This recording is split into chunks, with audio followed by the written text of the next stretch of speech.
Hi friends, it's Joan at 10 Pentacles Tarot back with another video.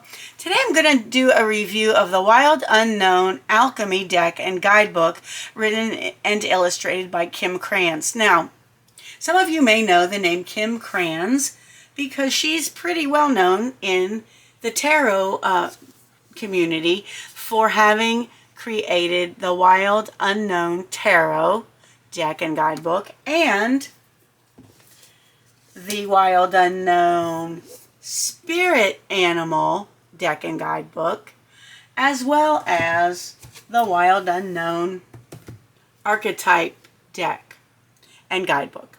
So if you would like me to review any of those decks, just let me know and I'll be happy to do that.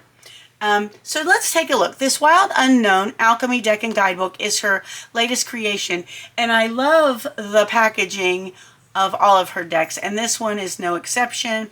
It is a magnetic box on the side. It seals on the side magnetically. The side looks like this, the top looks like that, the bottom looks like this, and the magnetic side looks like that. And on the back it says, "Welcome to the Wild Unknown Alchemy. You will find within 71 hexagon cards in an elegant compact box, a lavishly illustrated 236-page guidebook." And it says, "A journey of discovering the gold within, alchemy weaves together the physical and mystical aspects of our lives. The planets, metals, colors, and seasons act as symbols for reflection and open the gateway to the imagination. Alchemy invites us to engage with the creative mystery of our everyday world and to unite the materials of the soul. May you always be on the inner quest." All right, so let's take a look. Now, open it up and it says, "From lead to gold, the secret sealed. Patience, more will be revealed." And then it has a nice ribbon so you can get the guidebook out. So let's take a look at the guidebook first, and then we'll look at the cards. All right, so this is it's a soft cover, but it's very, very sturdy. This is what the inside covers looks like. And first thing we have is title page for Ms. Parsons with love. This is her teacher, who she says is the first alchemist she ever worked with. And here we have the table of contents, and it's divided into sections. So we have the 11 cosmic forces. This is what the cards are, and this is the order I'll show them to you in.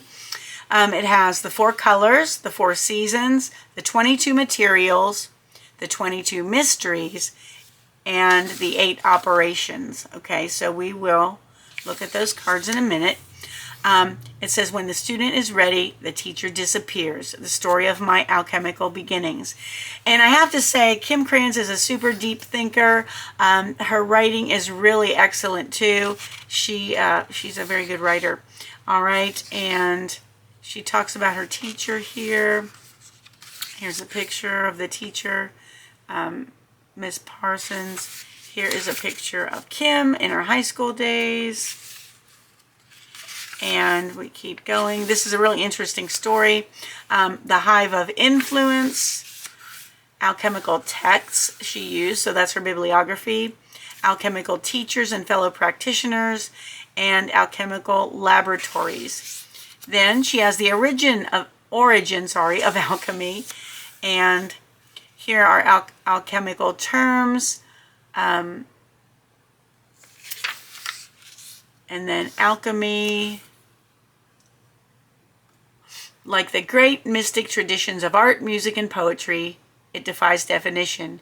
Even the most earnest attempt will fall short in encompassing the spirit of the discipline that shrouds itself in mystery and resists the constraint of language. That said, in order to bolster our confidence in approaching such a daunting subject as alchemy, I offer you a simple yet ever reliable definition. Alchemy is the perspective that everything physical, and I mean everything, has a corresponding resonance in the mystical realm. In other words, the sacred, or the mystical, and the mundane, or the physical, are not separate, but rather they are inextricably linked. Through their pairing, the imagination is activated, allowing innate wisdom to express itself through symbol, image, language, and operation. Every process and sensation is given its rightful place in the laboratory of our attention. Through observing the symbols and images produced by an alchemical perspective, we begin to weave together the physical and mystical aspects of our lives. Alchemy is the science of poetic revelation. The study of alchemy unfolds one golden petal at a time. The cosmic rose awaits. Approach it with reverence and you will have great success. All right. And then she has the alchemist, the work, the laboratory, the starting point. Let's keep going. The goal.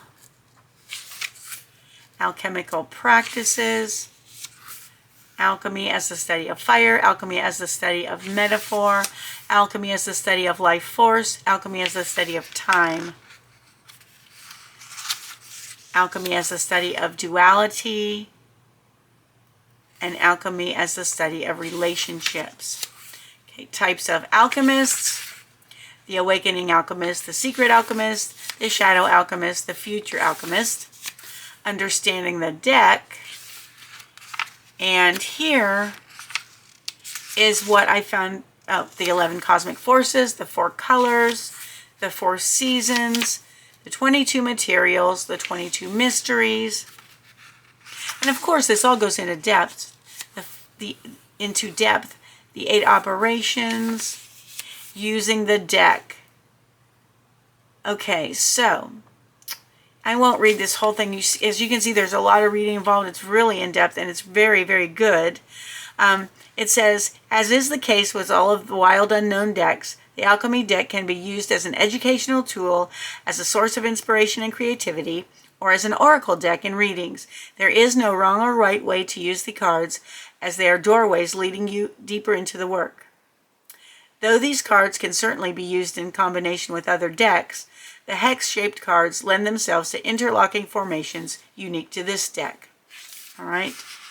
And then it says, before you begin, the study of alchemy requires exquisite observation. When sitting down with the cards, the alchemist asks, what materials am I working with today? Or perhaps, what is present in the laboratory? The cards that appear help us see what is.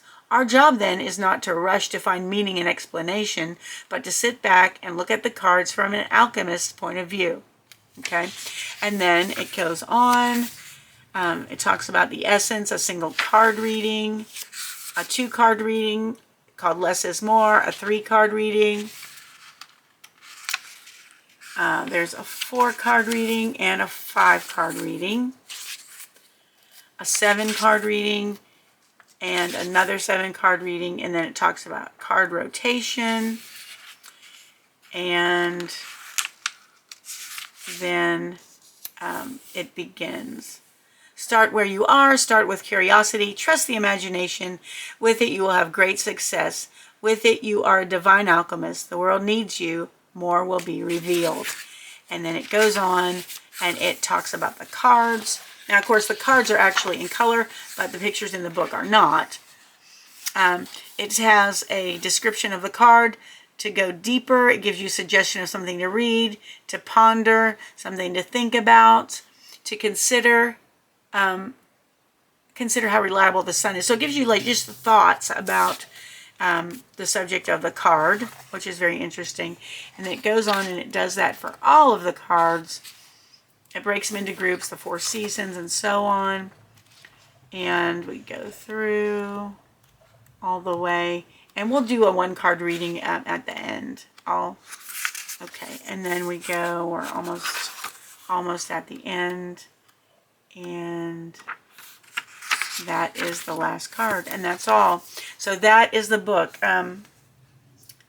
Like I said, it's very, very in-depth. So, you know, be prepared. Of course, you can just jump right in and use the cards in whichever way you want. But the guidebook is good. It gives you a big clue into Kim Krans' personality and her intentions when she wrote the deck. All right, so we pull up this is a hexagon-shaped box. Very cool. It's a top and bottom box. Inside we have Galaxy and, of course, the ribbon. So let me move that out of the way. And here are the cards. Let's look at the box first. Okay, so this is what the sides look like. Beautiful artwork, and that is the bottom.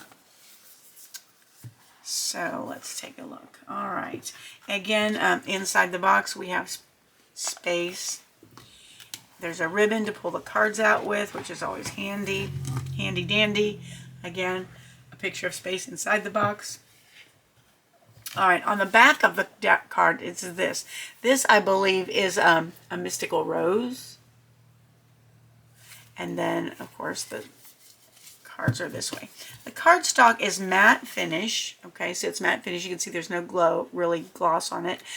They are, you know, they're a good, solid stock. They're not super thick, but they're, you know, they're good.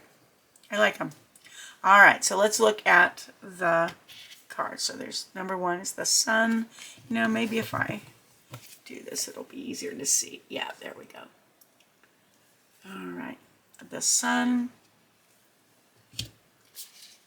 the moon, Mercury, Venus, Aries or Mars, oops, Jupiter, Saturn, Uranus, Neptune, and Pluto, and then of course Chiron. Do you know Chiron was not even like, we didn't even know about that when I was a kid. It was recent, it's discovered more recently. Okay, then we have darkening, lightning, yellowing, these are the 4 colors, and reddening. Then the seasons, winter, spring, summer, and autumn. Her artwork to me is so beautiful. I just love it. I love the way she uses color. Then we have lead, tin, iron,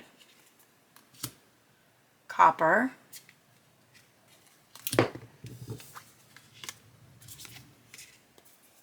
quicksilver,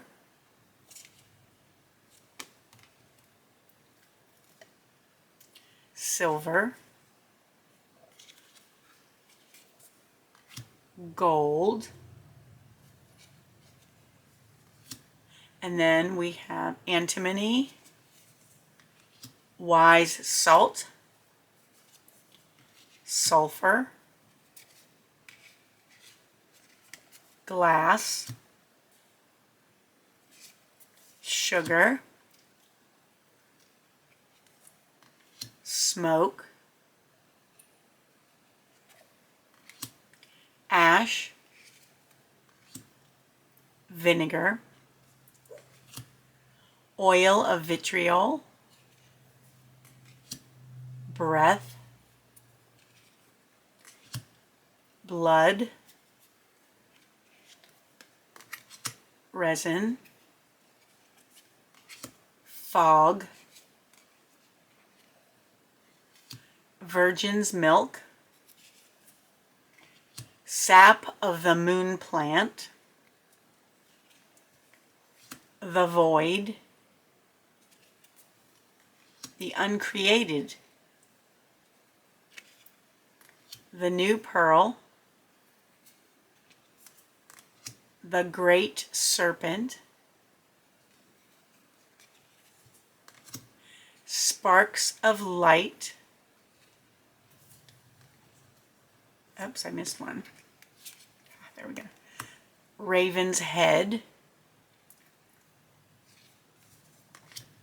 the despicable face, the drowned king,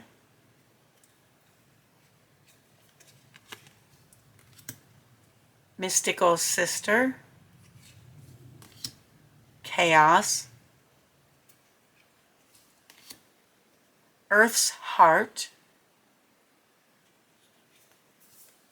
the Blue Temple, the Peacock's Tail, Against Nature, Benevolent Guide, the Golden Rose, the Red and White Rose, Alchemical Wedding, the Great Work, the Androgyne, Synchronicity, Calcification, Dissolution, Coagulation, Sublimation, Mortification, Rotation, Separation, and Conjunction. All right, and that's all the cards. So the one question is, how do we shuffle these? And so let's try a riffle. Riffle, you can do it that way. It wasn't too bad. It's just getting them all back even is kind of tricky. All right, let's try that again. And then we'll pull a card and see what the universe wants to say to us today about with this deck, through this deck. All right, so that's the riffle. And you can probably just as well shuffle it this way. Sure, that's fine. See if anything jumps out for us. Okay, what would the universe like to tell us today through this deck? What would the universe like to tell us today through this deck? Oh, that's not one. Let me see. What would the universe like to tell us today? What do we need to know today? What do we need to think about today? All right, let's do this one. I don't know what it is, but we'll see. All right, let me put the rest of these back in the box, and we will see how the book is written so you can understand that. Okay, so we got the card Wise Salt. All right, that's an interesting one, isn't it? So let me set it right here so you can see it a little better. About right there. And that is number 28. 20, there's 29. Okay, Wise Salt. Let's see, it says wisdom, grit, and preservation.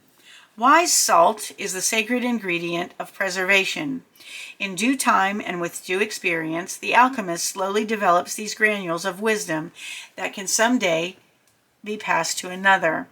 Salt retains, preserves, and absorbs. It brings complexity to flavors and grit to slippery roads.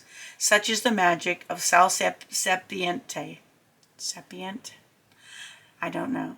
Someone who carries wise salt is immediately recognizable. Their words hold meaning, their stories are deep and true. They have wisdom that cannot be obtained by any other means than decades of pain and pleasure. You may experience wise salt through the elders of the community. When this card appears, know that everything you are going through will be of use down the line. Alchemically, you are being brined. Preserve what you can, let go of the rest, and lean heavily on your elders. And then it says to go deeper, read about the salt marshes in India, the salt marches, it says marches in India, and to ponder the taste of tears. And then on the side it says, think of a few people in your life who seem to carry wise salt. What is it about them that makes it so?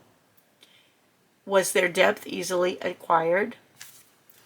Okay, that's a good thought. And the other side here says, notice your interactions with salt today. Take an Epsom salt bath and use salt consciously in your meals. Bless and thank it for its qualities. All right, so that's how the book is written. That's how each card is described. All right, so that is it. Now, my personal opinion of this deck is it is beautifully created. It is eye candy for me. I love the way it looks. I love the way it's packaged. It's pretty deep, okay? So I think when I actually get into this, I'm going to have to thoroughly read the book, and I'm going to have to give myself time to think. Okay, to really think and ponder what these cards mean. Okay, this is not a deck that you can just rush through and give a quick reading. I really don't think so. And I think it will be a really good addition to your collection if you are a thinker, and also if you like Kim Krans' other decks. I think you'll really, really like this one. All right, so let's put it back in the box and see how that goes. There's also a ribbon here to get everything out, and also to get the book out. I really love the dark blue. It's beautiful. And there's some foil accents on the front. I don't know. Yeah, you can see them shining there. The foil accents on the deck, on the card, not the deck itself, but the box.